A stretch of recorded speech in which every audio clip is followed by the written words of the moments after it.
We head to the east of the continent, where a 21-year-old man identified as Evans Ogada has died after being hit by a tear gas canister during protests in Kenya this week, and the second fatality resulting from the youth-led demonstrations.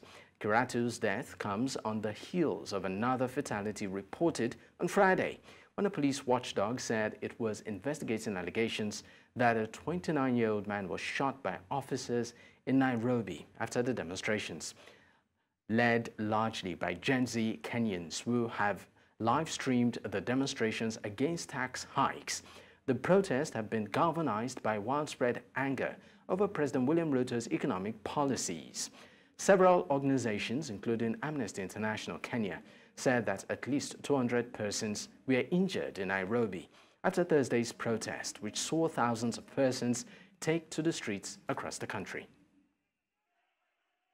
To discuss this, we are joined by Evans Ogada, advocate, law lecturer, and managing editor, the Platform for Law, Justice and Society, and also chairperson, East Africa Law Society Rule of Law Committee. He joins us from Nairobi, Kenya. Thank you for your time. Now, what is the specific impact of the recent tax hikes on Gen Z Kenyans? Well, good evening from Nairobi. The impact of the proposed tax measures continues a worrying trend for Kenyans generally in terms of disposable income, because the state introduced a number of taxes in the last financial year, and as if that is not enough, the state is planning to introduce a number of taxes that are not popular with Kenyans in the next financial year that should come in beginning July. Now, to give your viewers an eye-opener as to some of these taxes, we have taxes that were proposed, 16% VAT on bread, some taxes that are going to be touching on motor vehicles, sanitary pads, although the state has indicated that it might drop some of those taxes, including those on bread. Of course, school fees has also gone up.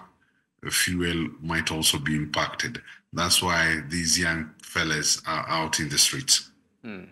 Now, let's talk about the alternative economic policies that the protesters are advocating for. Are there common themes among the protesters' demands, as it is a general dissatisfaction with the current direction? Yes, definitely. They are raising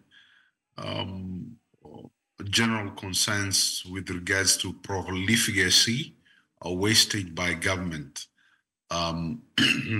Demonstrators are raising concerns with the frequent trips the president has been taking out of the country. He has been doing lots of trips out of the country.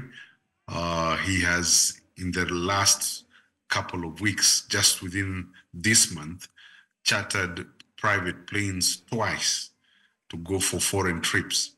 And the question most of these demonstrators are asking is, if you're telling the rest of us to tighten our belts, why can't you also tighten your belts? You cannot be using private planes to go for trips that are not absolutely necessary. Why can't you use the national air carrier, Kenya Airways, for example?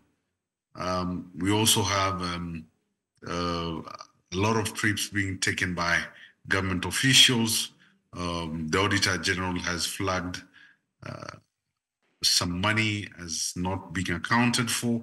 So these are the things that are angering these young brothers and sisters on the streets. All right, now let's talk about human rights violation concerns and also how this protest, may have affected the president's rating. Well, the Kenyan police has a long history of human rights violation. It was only last year when we had opposition-led demonstrations where they used live ammunition to shoot at demonstrators, particularly in the western Kenya city of Kisumu, parts of Nairobi. We had a lot of innocent youth killed due to police excesses.